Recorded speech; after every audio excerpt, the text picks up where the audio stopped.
Have you ever noticed how certain moments in life feel like they're more than coincidence? The song that plays on the radio right after you think of someone you haven't seen in years. The dream that foreshadows a meeting, a loss, or a love. The strange timing of events that seem to whisper this was meant to be. But was it really fate? Are we just finding patterns where none exist?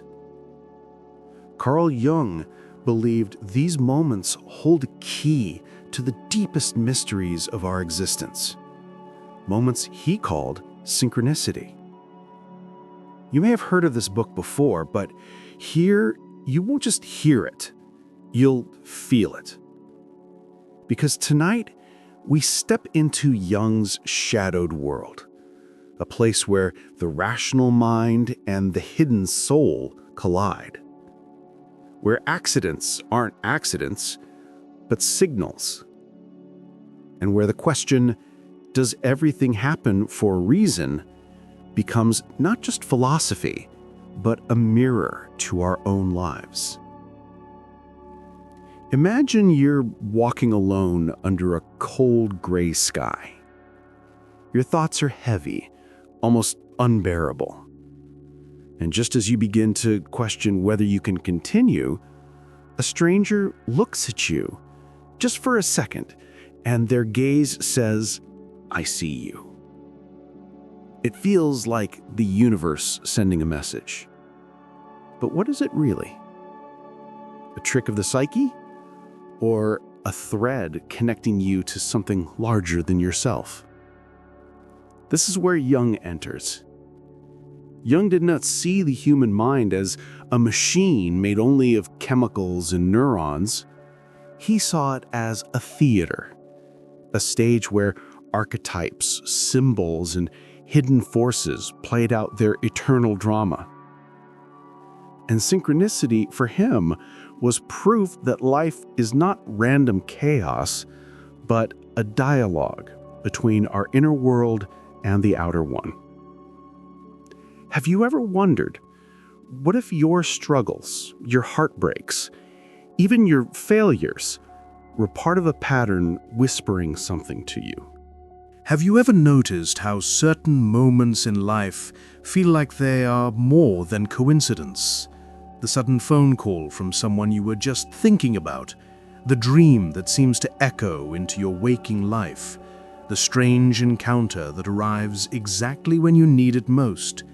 These events feel charged, alive, as if the universe itself leaned closer and whispered into your ear, "This means something." But does it?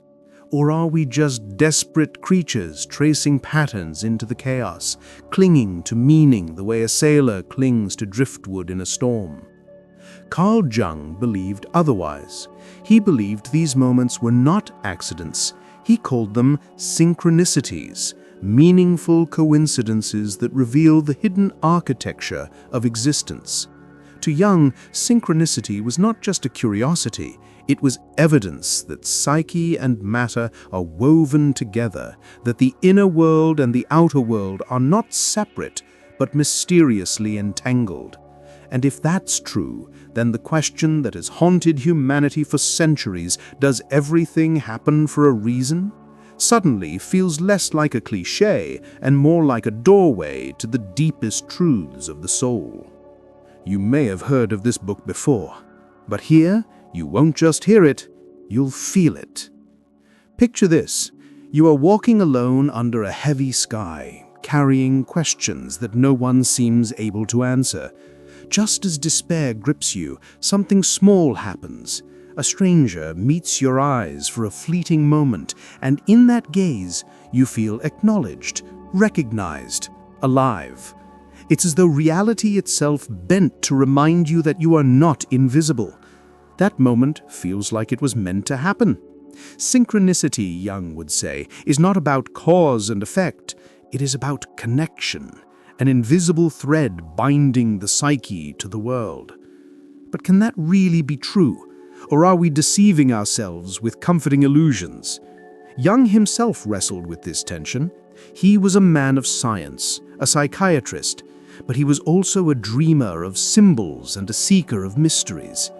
He believed the psyche speaks in images, archetypes, patterns that stretch across cultures and time. And he began to see synchronicity as evidence that life itself is symbolic, that events can carry meaning beyond logic. When two or more things align in a way that touches our soul, we awaken to the possibility that we are participants in a story larger than our own. Perhaps you've had this experience yourself. You lose someone you love, and just as you're breaking under the weight of grief, you see their favorite song appear unexpectedly, or a butterfly lands near you in the exact moment you whisper their name. Part of you resists, it must be coincidence, and yet another part insists, no, this is a message, a sign. But from whom? From what? Is it from the unconscious mind pulling strings we cannot see? Or is it from life itself reminding us that we belong to something vast and incomprehensible? Jung's answer was both. He proposed that synchronicity reveals the union of psyche and matter, the way the inner world can manifest in outer events. To him, this was not supernatural, it was natural but hidden.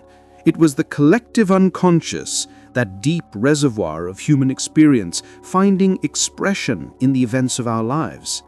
Archetypes, universal patterns of meaning, do not only live in dreams or myths, they erupt into daily reality, arranging circumstances in ways that feel impossible to dismiss. A dream of a scarab beetle, followed by the sudden appearance of that very insect in the room of a skeptical patient. That was one of Jung's most famous examples. For him, this was synchronicity, an acausal connection principle, a sign that the psyche and the world are in dialogue.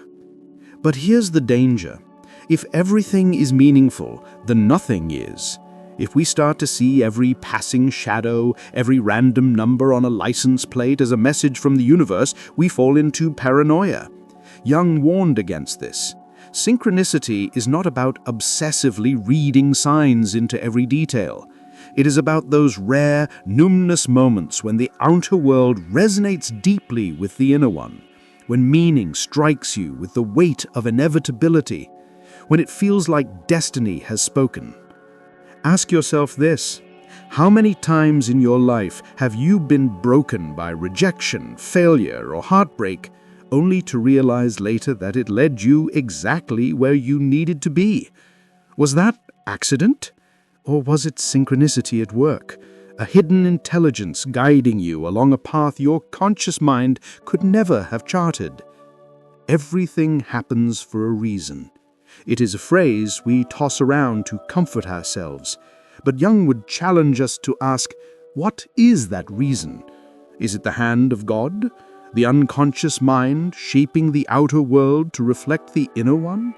Or simply the human hunger for a narrative, for coherence in a world that too often feels mercilessly random?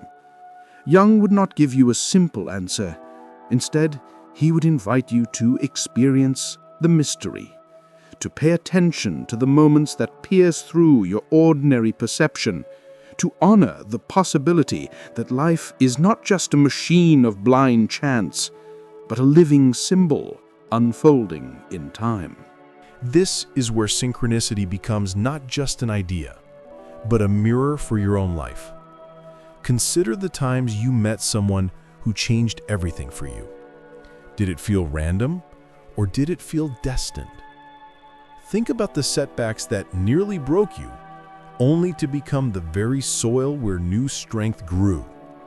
When you revisit those memories, don't they feel orchestrated, as if written by an unseen hand? Jung would tell you, this is the psyche speaking through the events of your life. This is synchronicity. And if you listen closely, you may hear what it is trying to tell you. You may wonder why these ideas matter.